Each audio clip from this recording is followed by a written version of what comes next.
আসসালামু আলাইকুম, সবাইকে শুভেচ্ছা ও স্বাগত আজকের ক্লাসে।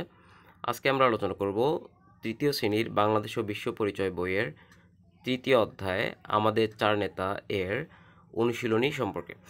তো আজকে আমরা অনুশীলনীটি পুরোটা দেখব, সবগুলো প্রশ্নের উত্তর আমি তোমাদেরকে দেখিয়ে দেব।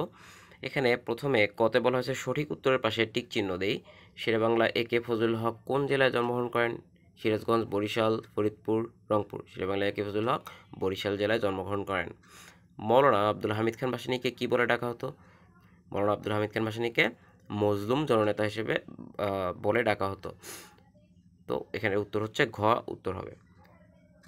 3 নম্বর প্রশ্নে বলা হয়েছে বঙ্গবন্ধু শেখ মুজিবুর রহমান কত সালে 6 দফা দাবির কথা বলেন? বঙ্গবন্ধু শেখ মুজিবুর রহমান 1966 সালে 6 দফা দাবির কথা বলেন। 4 নম্বরে বলা হয়েছে যুক্তফ্রন্ট গঠনের জন্য কে প্রধান ভূমিকা পালন করেন? যুক্তফ্রন্ট গঠনের জন্য হোসেন শহীদ সোহরাওয়ার্দী প্রধান ভূমিকা পালন করেন। এখানে উত্তর হবে খ। তারপর খতে বলা হয়েছে সঠিক শব্দ দিয়ে শূন্যস্থান পূরণ করি। প্রথমটি হচ্ছে জনগণের ড্যাশ প্রতিষ্ঠার জন্য হোসেন শহীদ সোহরাওয়ার্দী কাজ করেন। জনগণের এখানে কি হবে? জনগণের অধিকার প্রতিষ্ঠার জন্য হোসেন শহীদ সোহরাওয়ার্দী কাজ করেন। তারপর বঙ্গবন্ধু শেখ মুজিবুর রহমান ছাত্র অবস্থায় ড্যাশ প্রতিষ্ঠার আন্দোলন করেন। বঙ্গবন্ধু শেখ মুজিবুর রহমান ছাত্র অবস্থায় পাকিস্তান প্রতিষ্ঠার আন্দোলন করেন। 3 নম্বরে বলা হয়েছে এ কে ফজলুল হক ছিলেন উপমহাদেশের একজন ড্যাশ নেতা। এ কে ফজলুল হক ছিলেন উপমহাদেশের একজন সাহসী নেতা। 4 নম্বরে বলা হয়েছে মৌলানা ভাসানী ছিলেন বাংলাদেশের ড্যাশ নেতা। মৌলানা ভাসানী ছিলেন বাংলাদেশের গণমানুষের নেতা। তারপরে গতে 4টি সংক্ষিপ্ত প্রশ্ন এবং ঘতে 4টি বর্ণনামূলক প্রশ্ন দেওয়া হয়েছে। আমরা এই প্রশ্নের উত্তরগুলো এখন একে একে দেখব। আমি তোমাদের জন্য প্রশ্নের উত্তরগুলো রেডি করে রেখেছি।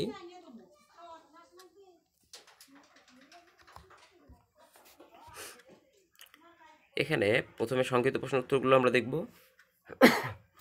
প্রথম প্রশ্নটি ছিল হোসেন শহীদ সোহরাওয়ার্দী কে ছিলেন?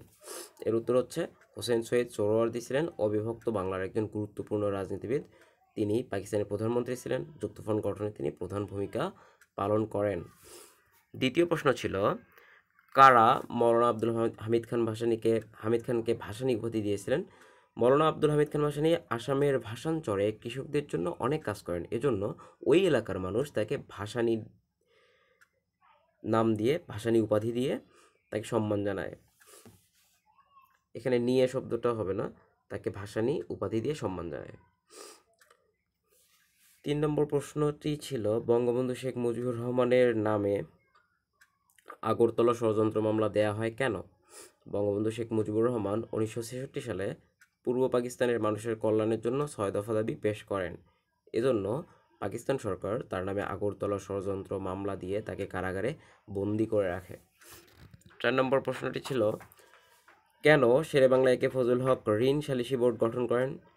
এর উত্তর হচ্ছে শেরেবাংলা একে ফজলুল হক মহাজনদের ঋণের অত্যাচার থেকে কৃষকদের বাঁচানোর জন্য ঋণ সালিসি বোর্ড গঠন করেন। এরপর আমরা বর্ণমূলক প্রশ্নগুলো দেখব। বর্ণমূলক প্রশ্নের প্রথম প্রশ্নটি ছিল নেতা হিসেবে হোসেন শহীদ সোহরাওয়ার্দীর অবদান লিখি। এর উত্তর হচ্ছে হোসেন শহীদ সোহরাওয়ার্দী জনগণের অধিকার প্রতিষ্ঠার জন্য আজীবন কাজ করেছেন। তিনি মুসলিম লীগেরও গুরুত্বপূর্ণ নেতা ছিলেন। হোসেন শহীদ সোহরাওয়ার্দী যুক্তফ্রন্ট গঠনের জন্য প্রধান ভূমিকা পালন করেন। তৎকালীন পাকিস্তানের সকল জাতি ও সকল ধর্মের মানুষের অধিকার রক্ষার জন্য তিনি কাজ করেছেন, তাই তাকে গণতন্ত্রের মানসপুত্র বলা হয়। এরপর দ্বিতীয় প্রশ্নটি ছিল নেতা হিসেবে বঙ্গবন্ধু শেখ মুজিবুর রহমানের অবদান লিখি। এর উত্তর হচ্ছে বঙ্গবন্ধু শেখ মুজিবুর রহমান পাকিস্তান সরকার বঙ্গবন্ধু শেখ মুজিবুর রহমান পাকিস্তান সরকারের নানা অন্যায়ের বিরুদ্ধে আন্দোলন করেন। তিনি 1966 সালে পূর্ব পাকিস্তানের মানুষের কল্যাণের জন্য 6 দফা দাবি পেশ করেন। 1971 সালের 7ই মার্চ বঙ্গবন্ধু ঐতিহাসিক ভাষণ দেন। এতে পূর্ব বাংলার সাধারণ মানুষ স্বাধীনতার জন্য উজ্জীবিত হয়। স্বাধীন বাংলাদেশে তিনি প্রধানমন্ত্রী ও রাষ্ট্রপতি হিসেবে দায়িত্ব পালন করেছিলেন। তৃতীয় প্রশ্নটি ছিল সমাজের বৈষম্য দূর করতে মৌলানা আব্দুল হামিদ খান ভাসানী কীভাবে অবদান রেখেছেন?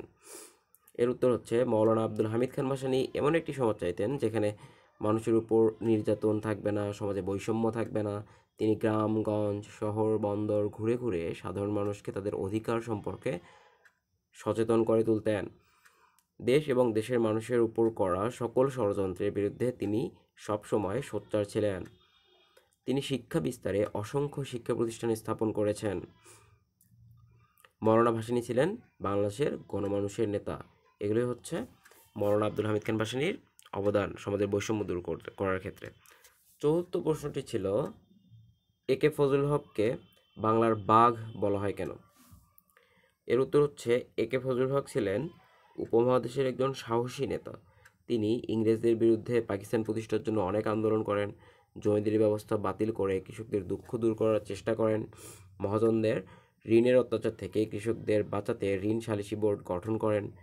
তাই তাকে শেরেবাংলা বা বাংলার বাঘ বলা হয়। শেরেবাংলা মানে হচ্ছে বাংলার বাঘ। তো আজকে এ পর্যন্তই। সবাই ভালো থেকো, সুস্থ থেকো। আল্লাহ হাফেজ।